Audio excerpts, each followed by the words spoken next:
नमस्कार. आज आपण रव्यापासून नाश्त्यासाठी मस्त असा पदार्थ बनवूया.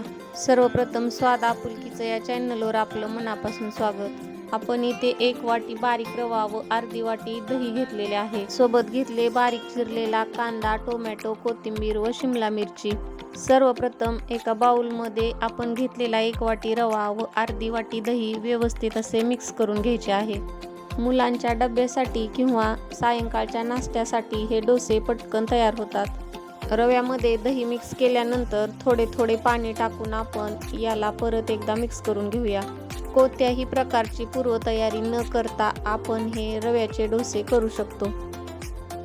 अशा पद्धतीने आपण हा रवा व्यवस्थित असा मिक्स करून घ्यायचा आहे. दही व रवा व्यवस्थित असा फेटून झाल्यानंतर त्यामध्ये आपण शिमला मिरची, कांदा, टोमॅटो, कोथिंबीर टाकून घेणार आहोत. इथे मी कांदा, टोमॅटो, शिमला मिरची घेतलेली आहे. तुम्ही तुमच्या आवडीनुसार यामध्ये गाजर किंवा पानकोबी सुद्धा वापरू शकता. सोबतच चवीनुसार मीठ टाकून घेतलेले आहे. हा डोसा मी छोट्या मुलांच्या डब्यासाठी बनवत आहे, त्यामुळे इथे मी तिखट अजिबात वापरलेले नाही.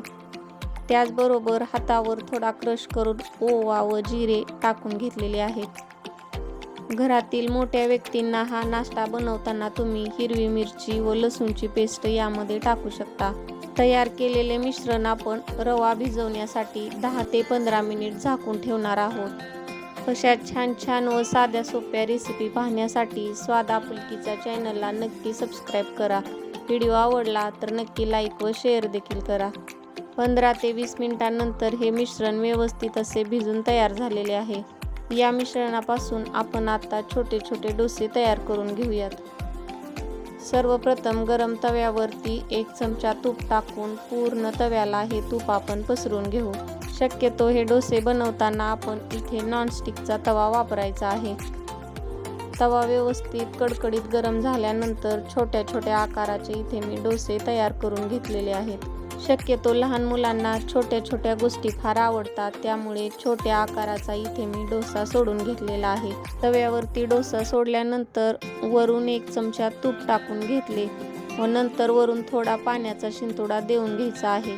पाण्याचा शिंतोडा दिल्यानंतर हा डोसा आपण 2 मिनिटांसाठी झाकून ठेवून वाफलून घेऊ.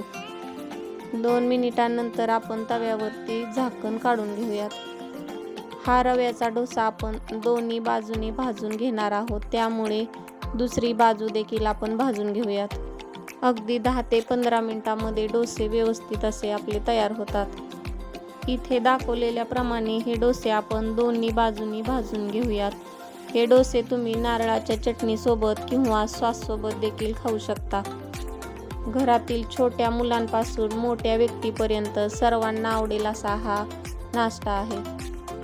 हे डोसे आपण रव्यापासून बनवलेत, हे खाताना कुणाला ओळखता सुद्धा येणार नाहीत. रव्याचे अशा पद्धतीचे डोसे एक वेळा नक्की करून पहा. व्हिडिओ आवडला तर लाईक करा.